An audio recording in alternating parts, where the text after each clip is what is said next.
Right. இயேசுவின் நாமத்தினாலே நான் ரொம்ப கடந்த நாட்களில் கொஞ்சம் மனவேதனைப்பட்டேன். சரியாக தான் ஊழியம் செய்கிறோம், வசனத்தின்படி தான் ஊழியம் செய்கிறோம், யாரையும் வஞ்சிப்பதில்லை, வெள்ளிய பொண்ணு ஆசைப்படுவதில்லை, அல்லேலூயா.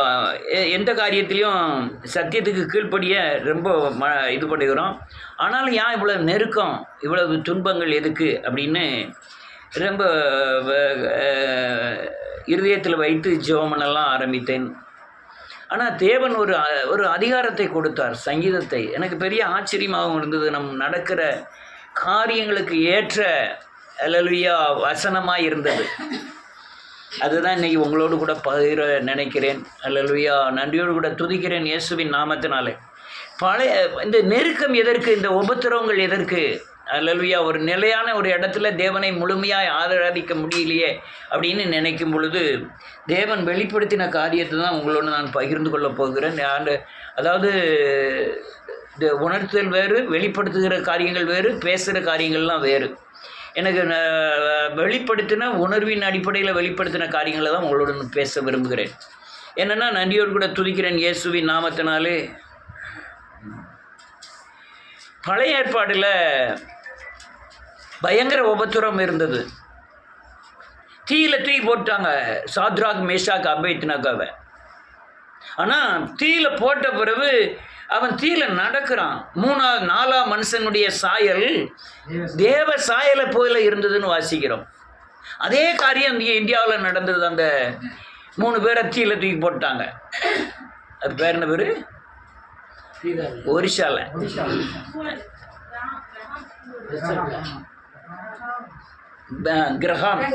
Graham stain. அவர் பிள்ளைகளை தூக்கி போட்டாங்க.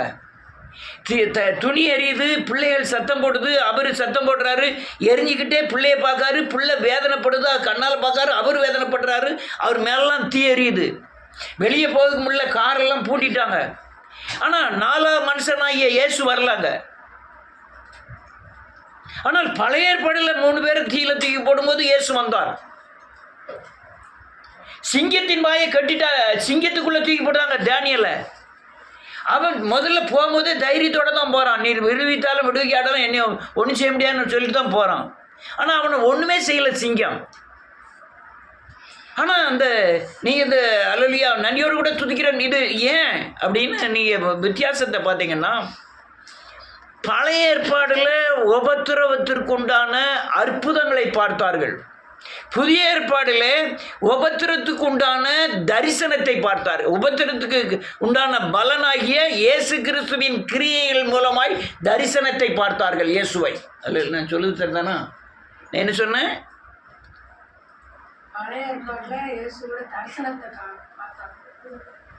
புரிஞ்சுக்கிட்டு சொல்லுங்க. பழைய ஏற்பாடில் ஒரு உபத்திரம் வரும் பொழுது அவர்கள் அற்புதங்களை பார்த்தார்கள், அதிசயங்களை பார்த்தார்கள். சிங்கத்தின் வாயை கட்டுவது அற்புதம்.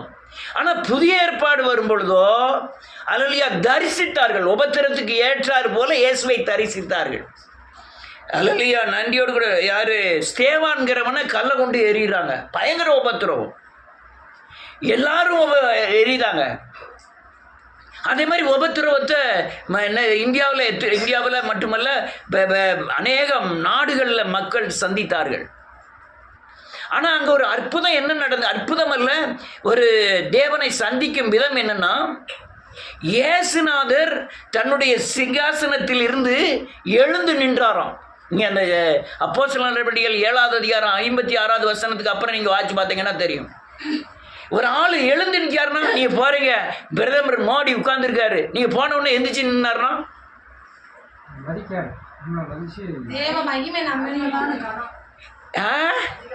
அதிகமான கணம். அவன் டைரக்டாக பார்க்கான். இங்கே கலை உண்டு எரிதெல்லாம் அவனுக்கு தெரிய மாட்டேங்குது. அப்போ இந்த உலகத்தில் புதிய ஏற்பாடின் காலங்களில் நீங்கள் படுகிற உபத்திரம் உங்களுக்கு தெரியாது. ஆனால் தேவ மகிமையை காண்பீர்கள், தேவனை சந்திப்பீர்கள். ஆனால் பழைய ஏற்பாடில் அற்புதம், குஷ்டரோகி சுகமாகலாம், அதெல்லாம் சிலுவை வரை பழைய ஏற்பாடை சேர்ந்தது. பழைய ஏற்பாடை புதிய ஏற்பாடு ஆக்குனது. நீங்கள் புதிய ஏற்பாடு வரும்போது உங்களுக்கு நோய் குணமாகாமல் இருக்கலாம், ஆனால் தேவன் உங்களோடு இருப்பார். அல்லேலூயா. எனக்கு ஒரு முள் என்ன செய்யப்படுது?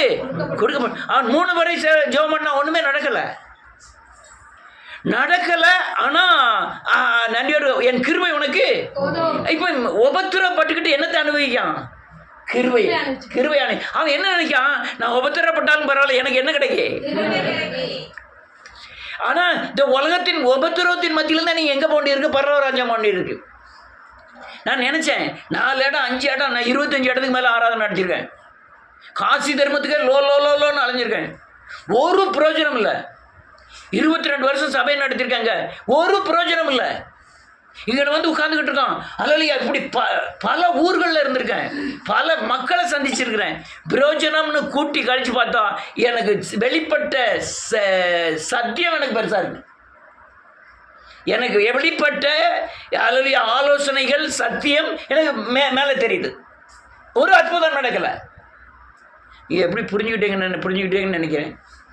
சாபத்திலேருந்து ஒரு விடுதலை ஆறார் ஒரு மனுஷன், அது மேன்மையானதுன்னு நான் நினைக்கிறேன்.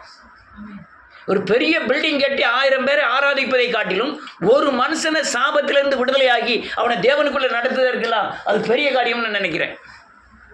நீங்கள் நல்லா புரிஞ்சுக்கணும். ஆனால் இந்த உபத்திரவங்கள் யாருக்குமே எழுதலை, எல்லாருக்கும் நியமிக்கப்படுவதில்லை. அல்லேலூயா, நல்லா கவனிக்கணும். இந்த உபத்திரம் நான் பார்க்குறேன். விடிய காலம் தான் சொன்னா யார், ஸ்டெபி இன்பராஜ் பாஸ்டர் கார்லாம் வாங்கிட்டாரு. அவ என்ன சொல்ல, அப்பா நீங்கள்லாம் வழங்கலையே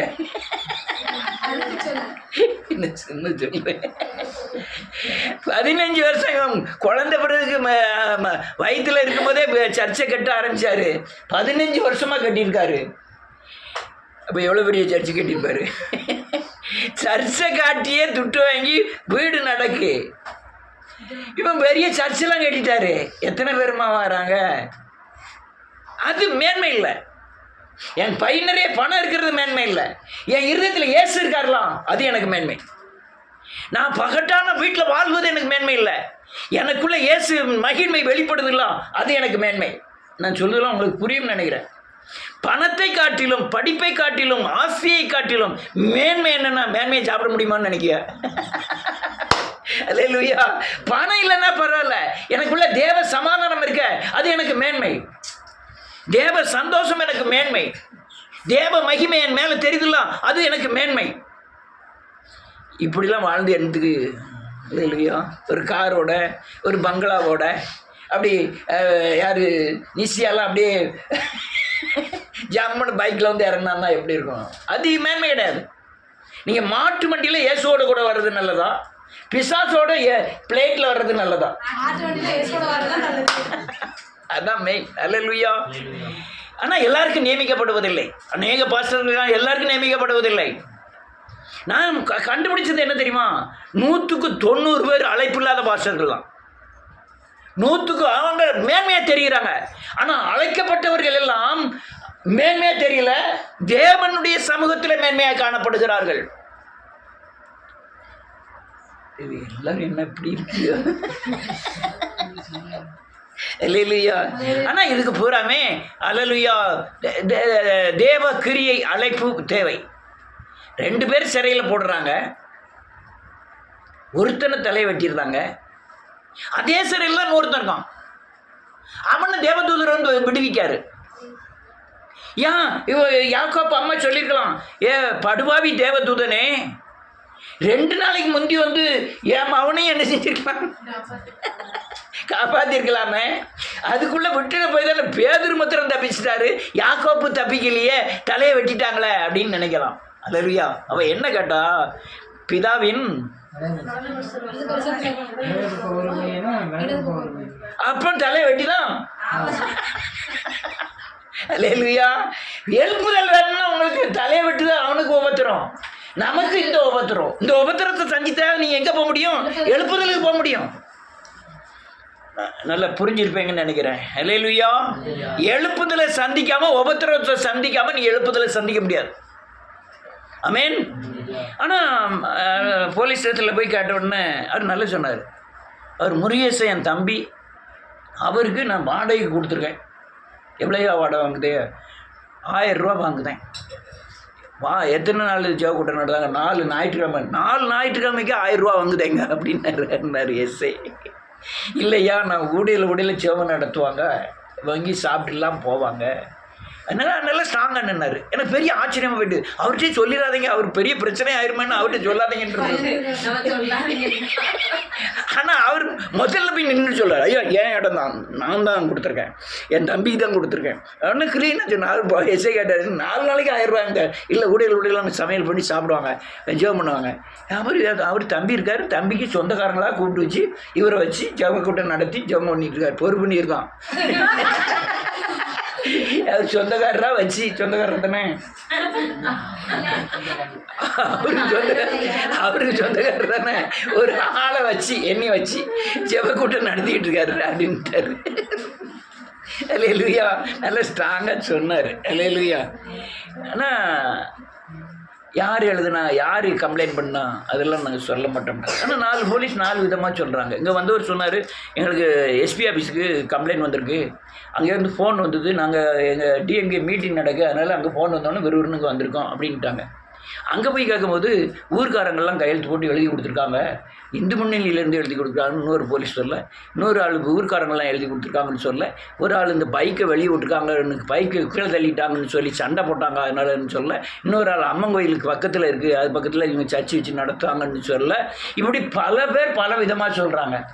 நான் இவரை விட்டு கேட்டுருக்கலாம், யார் லாயரை விட்டு கேட்டுருக்கலாம், என்ன ஏது படத்தலை சங்கடம் வந்தால் நீங்கள் தான் பொறுப்புன்னு கூட எழுதி கொடுத்துடலாம். ஆனால் யாருன்னு தெரிய வேண்டிய அவசியம் இல்லை. யாருக்கு தெரியணும்? அவருக்கு தெரிஞ்சா போதும். நாளைக்கு அவனே வந்து அலலியா எதிர்த்தாலே வர. ஆனால் அந்த தண்டனை முக்கியம், தண்டனை உண்டு. நம்ம யாருன்னு தெரிய வேண்டிய அவசியம் நமக்கு இல்லை. நான் யாருன்னு தெரிய வேண்டிய அவசியம் இருந்து தெரிஞ்சு நான் அதுக்குன்னு மனசில் வேதனைப்பட்டோம்னா அவங்களுக்கு வந்து தீர்ப்பு வராது. நமக்கு ரட்சிப்பு அல்லது பட்சிப்பு உண்டாகணும், தீர்ப்பு வராது. அதனால் யார் இருந்திருப்பாங்க நமக்கு பிரச்சனை இல்லை. அல்லேலூயா. இவ்வளோ காரியம் வந்து மறந்துருக்கு. அல்லேலூயா. நன்றியோடு கூட துதிக்கிறேன். அப்போது நம்ம இந்த காலங்களில் படுகிற உபத்திரவங்களுக்கு நாம் தேவனை சந்திப்போம். அல்லேலூயா. நாம் தேவனை சந்திப்பது சொல்லுங்க, எழுப்புதலை சந்திப்பது.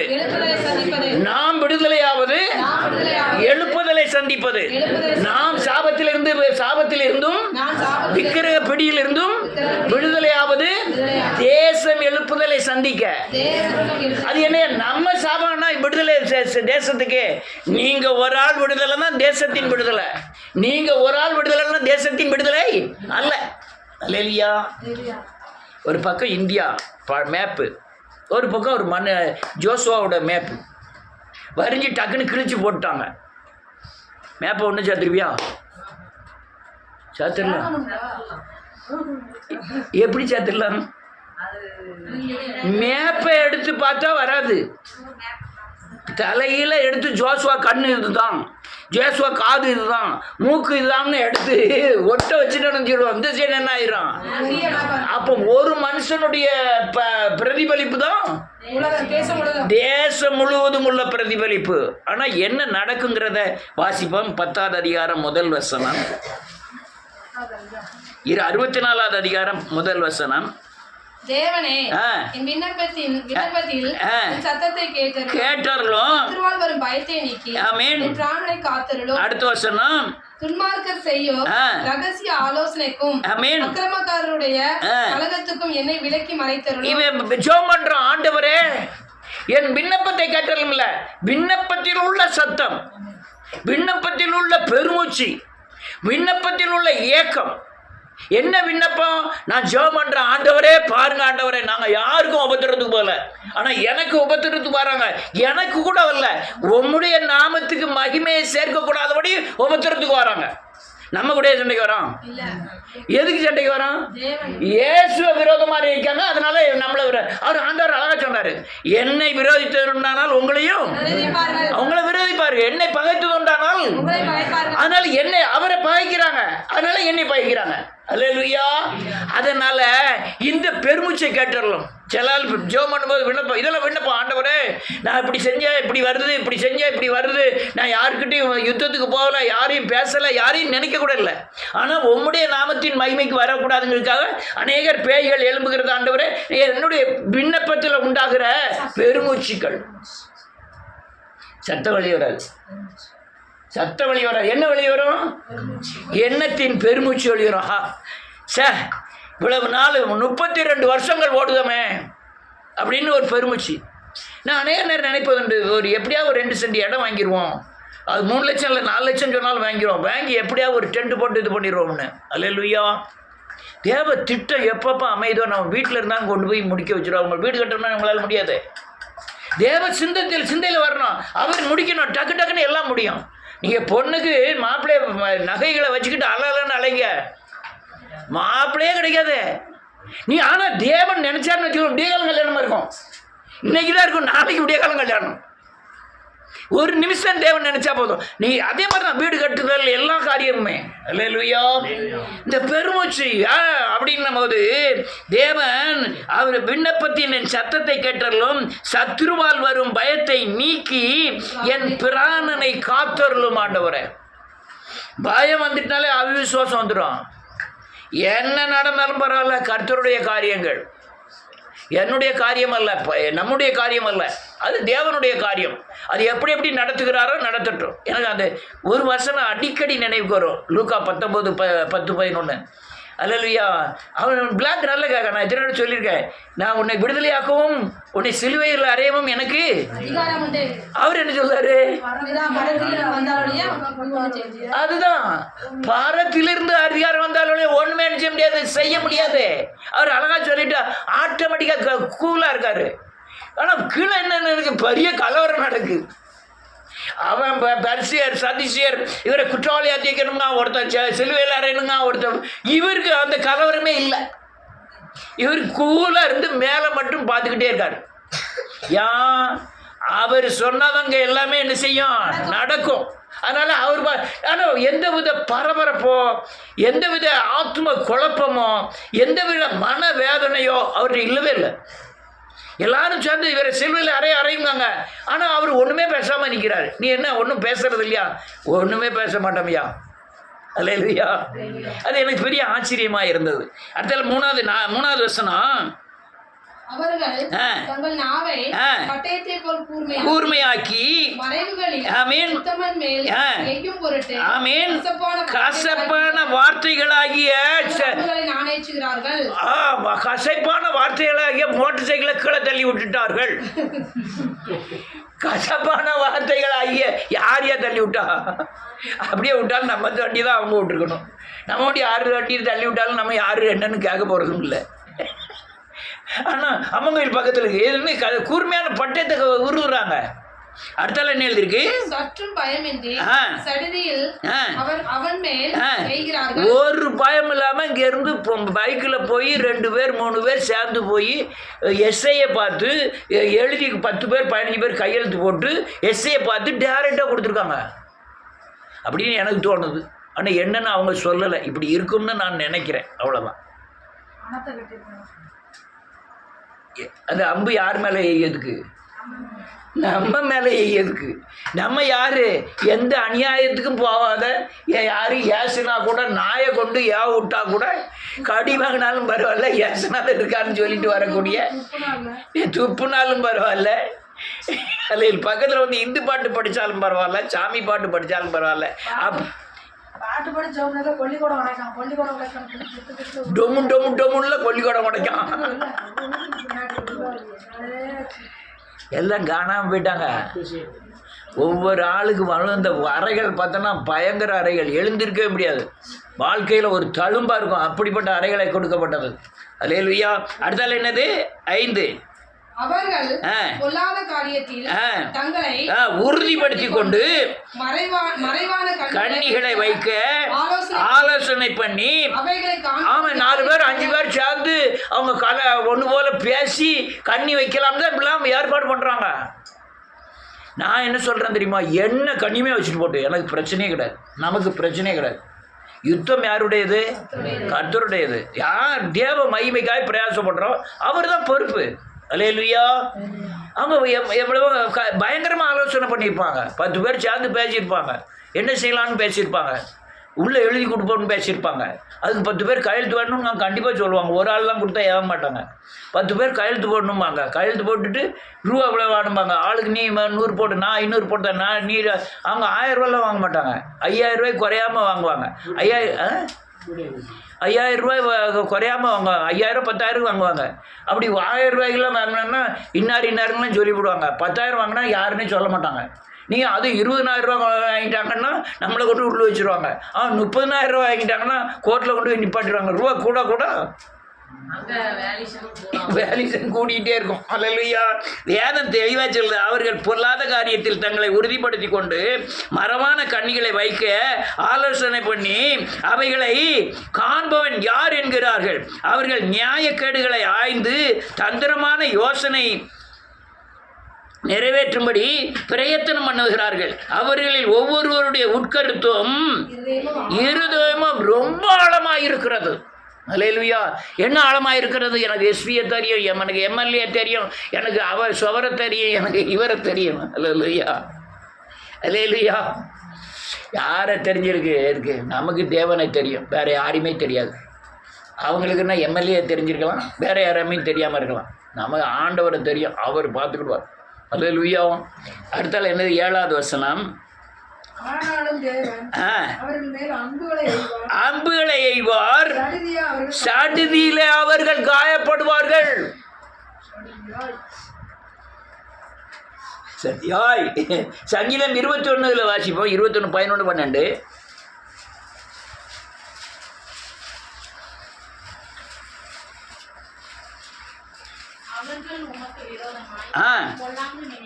ஆமென். எத்தனை பண்ணினார்கள்? ஒன்றும் வாய்க்காமல் போயிற்று. ஆமென். ஆமென். என்ன வேதனை? அவர்கள் நமக்கு விரோதமாய் பொல்லாங்கு நினைத்தார்கள், தீவினை எத்தனை பண்ணினார்கள், ஒன்றும் வாய்க்காமல் போயிற்று. அவர்களை இலக்காக தேவன் வைத்து தேவனுடைய அன்புகளை நானேற்றி அவருக்கு முகத்திற்கு நேரே விடுகிறீர். கர்த்தாவே, உம்முடைய பலத்திலே நீர் எழுந்தருளும், அப்பொழுது உம்முடைய வல்லமையை பாடி கீர்த்தனம் பண்ணுவேன். அல்லேலூயா. எதுவுமே நம்ம இதை அசைக்க முடியாது. ஏன்னு கேட்டால், நீ கரெக்டாக சத்தியத்தின்படி நடங்க, உங்களுக்கு விரோதமாக எழும்புகிற எந்த ஆயுதமும் வாய்க்காமல் போகும். நீதி, நேர்மை, சத்தியம், வேதவசனம், கற்பனை, கட்டளை, இதன்படி நீங்கள் நடந்தீங்கன்னா உங்களுக்கு விரோதமாக எழும்புகிற எந்த ஆயுதமும் வாய்க்காமல் போகும். நீங்கள் உங்கள் மேலே தப்பு இருந்ததுன்னா அதுக்கு கரையம் கட்ட வேண்டியது இருக்கும். அது சத்ருவால் வரக்கூடிய அம்புகளின் தாக்குதலாக இருக்கும். நீதிமொழியில நீதிமானுடைய வாசலுக்கு விரோதம் பதிவிடாத, அவன் தன்னை இடத்தை பாழாக்கி போடாத. நீதிமான் எழுதரம் விழுந்தாலும் திரும்ப எழுந்திருப்பான். உண்மையாக தீர்விலே இடர்ந்து கிடப்பார்கள். உன் சத்துரு விழும்போது சந்தோஷப்படாத. ஆமென். அவர் இடரும் போது உன் இருதயம் கழுவுறாது இருப்பதாக. கர்த்தர் அதை காண்பார், அது அவர் பாதைக்கு பொல்லாப்பா இருக்கும்.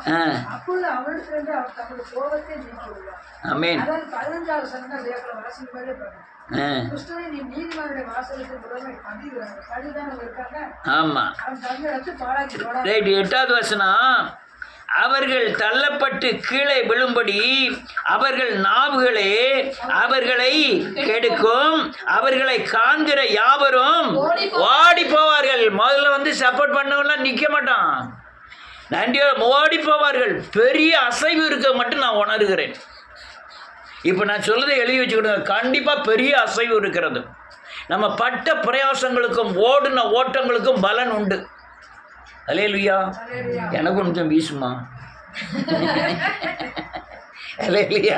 வேதம் சொல்லுது, அவர்கள் தள்ளப்பட்டு கீழே விழும்படி அவர்கள் நாவுகளே அவர்களை கெடுக்கும், அவர்களை காண்கிற யாவரும் ஓடி போவார்கள். எல்லா மனுஷரும் பயந்து தேவனுடைய செயலை அறிவிப்பார்கள். அவர்கள் அவர் கிரியையை உணர்ந்து கொள்வார்கள். அல்லேலூயா. ஏன்னா அனைத்து நேரம் நினைப்பேன், அந்த சர்ச்சை 22 வருஷத்துக்கு மேலே ஓட்டணும். ஓடிட்டு ஒரே நாளில் உடனே வெளியே வந்துட்டோம். நம்ம வந்துட்டோம். அநேக இருதயத்தில் இப்போ என்ன பேசணும் தெரியுமா? வெளியே பேச எல்லாரும் அப்படிலாம் நினைக்க மாட்டாங்க. முழங்கால் என்னது பாகால் முன்பாக முழங்கால் படியிடாத 7000 பேர் நமக்காக வச்சிருக்கிறாரு. அநேகருடைய இருதயத்தில் பேசும் கிரியைகள் கண்டிப்பாக பேசும். அல்லேலூயா. உணர்ந்து கொள்வார்கள். சும்மா ஒரு குடி இடத்துக்குதே போகிறத இப்போ வெட்டிக்கிட்டு இருந்தான். அண்ணன் தம்பியை வெட்டியிருந்தான் ஒரு முளை இடத்துக்கு. இவ்வளோ இடத்த நம்ம பாட்டில் விட்டுட்டு வந்தோம்னா அது மனசில் பேசாதா? இருதயத்தில் பேசாதா? அது கமலெல்லாம் எவ்வளோ பேச. ஆனால் பாலை கொண்டு வந்து வச்சாயா? பள்ளிப்படத்தில் பார்த்தா செம்ம நிறைய பால். அதெல்லாம் பெரிய ஆச்சரியம் இல்லை. ஏசுனா ஒன்று பேசுனாங்கலாம் பால் கொண்டு வைக்க. எல்லா பக்கம் ஹாஸ்டலுக்கு போயிட்டு காமிக்க கவனமா இல்லை. அவன் போய் சுவிசேஷம் சொல்ற மாதிரி சொல்லிருப்பான். பிள்ளைய வம்பாய்க்கிறாங்க. பாயாசக்காரர் வீட்டு சாப்பிட்டு தச்சு கூப்பிட்டுப்பாங்க. பாயாசக்காரர் எப்படி சாப்பிடுறது நல்லா இருக்காரு, பிள்ளைய வம்பாய்க்கிறாங்கன்னு மெனக்கிட்டு போய் சொன்னான். அவன் வந்து மத வெறியில வந்து பார்த்து லட்ச வரையில பிள்ளைய செலுத்துச்சு. அல்லேலூயா. இதெல்லாம் காரியம். நம்ம வெளிப்புற கிரியைகள் குறையா, நம்ம பார்க்கிற காரியங்கள் குறைவு. ஆனால் தேவனுடைய கிரியைகள் நிறையா. அல்லேலூயா. அடுத்தால என்ன இருக்கு? கடைசி வசனம், நீதிமான் கர்த்தருக்குள் மகிழ்ந்து அவரை நம்புவான், செம்மையான இருதயம் உள்ளவர்கள் யாவரும் இதெல்லாம் குறித்து என்ன செய்வார்கள்? மேன்மை பாராட்டுகள். உபத்திரப்படுவது நல்லது. பிரமாணங்களை நம்ம கற்றுக்கொள்வது மட்டுமில்லை, பிரமாணங்களை பிரசாப்படுத்துவோம். உபத்திரப்படுவது நல்லது. தேவனை மகிமைப்படுத்துவோம். உபத்திரப்ப காலங்களில் சங்கடம் தான். ஆனால் உபத்திரத்தை விட்டு வெளியே வந்தோடனே பெரிய மேன்மையை அடைவோம். நீ பாளையமட்டைக்கு ஓடிக்கிட்டு இருக்கோம். ஒரு நாள் பாருங்கள், என்னைக்காவது ஒரு நாள் ஓடுனதுக்கு உண்டான பலன்லாம் வரும். நீங்கள் ஒரே வீட்டில் இருக்கிய மருமகனை, அந்த மாடி, அந்த படி, கடன்னு படி, உள்ள ஒரு ரூம்பு, ஒரு பெரிய கிச்சன். நீ ஏதோ இதுதானா உள்ள சிரிக்க. நீ ஏதோ அப்படியே காலம் போனால் அந்த படியில் கிடுக்கிடுன்னு ஏறணும். நாங்கள் அப்படி இல்லை.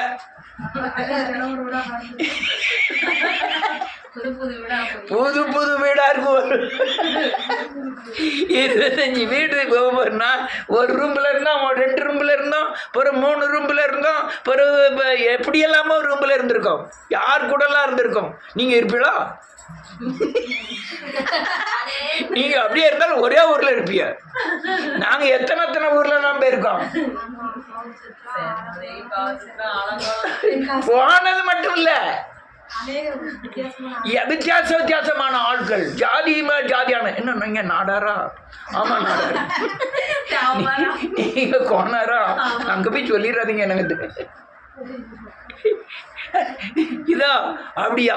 இந்த ஜாதியா? ஆமா. எல்லாவற்றுக்கும் எல்லாம் ஆனேன். எந்த ஜாதிக்கு போனாலும் அந்த ஜாதி ஆனேன். ஆமென். நான் ஜாதியை சொல்றது இழிவா சொல்லல. சத்தியம் சொன்னா ஒவ்வொரு இடத்துல நடக்கிற இந்த காலத்துல உள்ள சபைகள் நடக்கிற ஊழியக்காரங்கள் எல்லாம் நிலவுன்னு சொன்னான். அவன் ஒரு வார்த்தை சொன்னா, நல்ல வேலைத்தை எனக்கு ஆண்டவர் மனக்கண்ணை திறந்தாரு அப்படின்னு. இன்னைக்கு சத்தியானி வந்து இருக்கு. நாங்க அன்னைக்கு கடையத்துக்கு பட்ட பாடு எங்களுக்கு தெரியும். குடிக்க கஞ்சில வந்தா பசங்க துட்டு அவளே குழுன்னு ஓடினவ தானே. அவ ஓடினவ தான், இவ ஓடினவ தான். சத்தியா வந்து முத ஓடல, சத்தியா வந்து ஃபர்ஸ்ட் வந்தது. சாமியா மாற்றமா சாமியா சத்தியா வந்து முத ஃபர்ஸ்ட் வந்தது லட்சுமில. இன்னைக்கு லட்சுமி லைனுக்கு வரான்னு ஜெபத்துல வந்து ஆண்டவர் நீங்க தரலாம்னா நீங்க தரலாம். அன்னைக்கு ஓட பிரயாசம் கடையத்துல முடிஞ்சுன்னு நினைச்சா கர்த்தர் உங்களை சந்திச்சிருக்காரு. சாதாரணமா நீ வரல, ஆண்டவர் உங்களை கொண்டு வந்திருக்காரு. ரைட்டு. இதெல்லாம் காரியம். அல்லேலூயா. இதுதான் நீங்க படுகிற பிரயாசத்தின் பலன். அதான் எனக்கு எது எப்படியோ, எதை இழந்தனோ, எதோ ஓடனோ தெரியாது. இயேசுவை அறிந்து கொண்டேன், சத்தியத்தை அறிந்து கொண்டேன், தேவ வழிகளிலே நடக்கிறேன், தேவனோடு நடக்கிறேன். அதான் எனக்கு மேன்மை. அல்லேலூயா. நான் எனக்கு என்ன மேன்மை? சொத்து சுகத்தை விட தேவனோடு நான் என்ன செய்றேன்? நடக்க. நோவா தேவனோடு நடந்தான். ஓ, நோவா தேவனோடு அவன் எப்படி நடந்தான்? அவனை பேழையை கட்ட சொன்னார். பேழையோட சுவிசேஷத்தையும் என்ன செய்ய சொல்லுனாரு. அவன் கட்ட ஆரம்பிச்சது 500 வயசுல, அவன் கட்டி முடிச்சது 600 வயசுல. அப்போ எத்தனை வருஷமா சுவிசேஷம் சொல்லியிருக்கான்? 100 வருஷமா பேழையை கட்டியிருக்கான். 100 வருஷமா சுவிசேஷம் சொல்லியிருக்கான். அவன் அல்லேலூயா தேவ எச்சரிப்பை பற்றி பேரலை கட்டுனானா. 100 வருஷமா அவன் வேலை என்ன வேலை? விடிய காலம் போக வேண்டியது, பொண்டாட்டி பிள்ளைகளோட மரத்தை அறுக்க வேண்டியது, அதை பேழை என்ன செய்ய வேண்டியது, கட்டிகிட்டே இருக்க வேண்டியதான். எத்தனையோ அவமான சொல்களை கேட்டானா. ஆனால் மிதந்துட்டான். மற்றவன் போகிறான் மிதந்துட்டான். அதான் நம்ம பாடுகளினுடைய பலன். நீ எவ்வளவு பாடுபடுவீங்களோ அந்த பலன் நீ மிதப்பீங்க, ரட்சிக்கப்படுவீர்கள். இதெல்லாம் காரியங்கள். அதனால நமக்கு இந்த கல்லின் மேல் மோதுகிறவன் யார் மேல மோதுறதோ அவனும் செத்தான், அது மேல மோதினாலும் செத்தான். ஆமென். அதனால நன்றியோடு கூட துதிக்கிறேன் இயேசுவின் நாமத்தினால.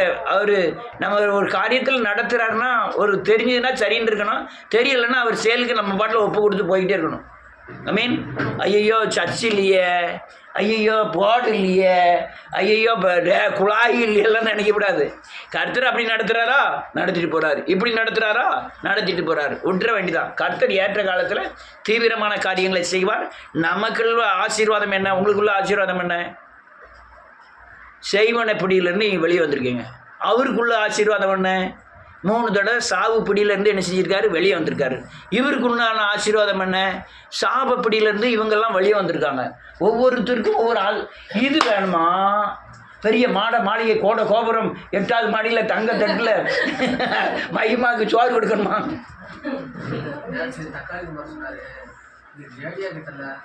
எதுவும் வைக்கல, ரொம்ப ஆடம்பரம் பண்ணல, நம்ம தேவையில்லாம செஞ்சுட்டாங்க.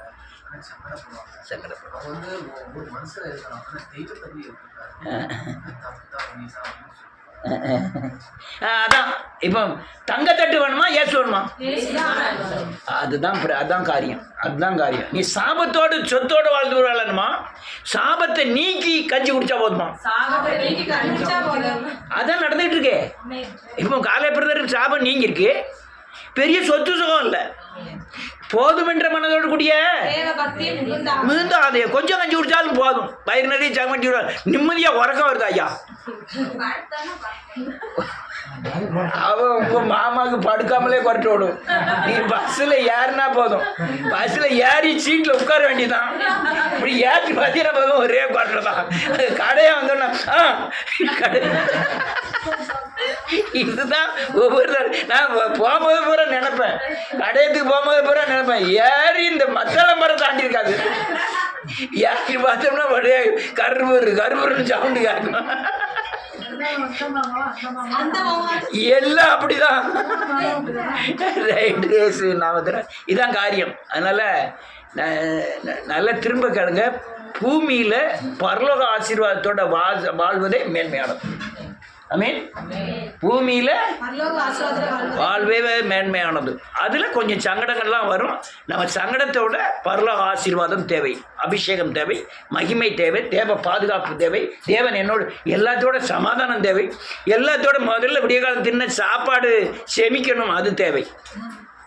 அனைவரும் ஜெபிக்க மாட்டேங்குது, அனைவருக்கு வியாதி எல்லாம் இருக்குது. நமக்கு வியாதி இல்லாமல் பிரச்சனை இல்லாமல் கர்த்தர் நடத்துகிறார். எல்லோரும் எழுந்து நிற்போம்.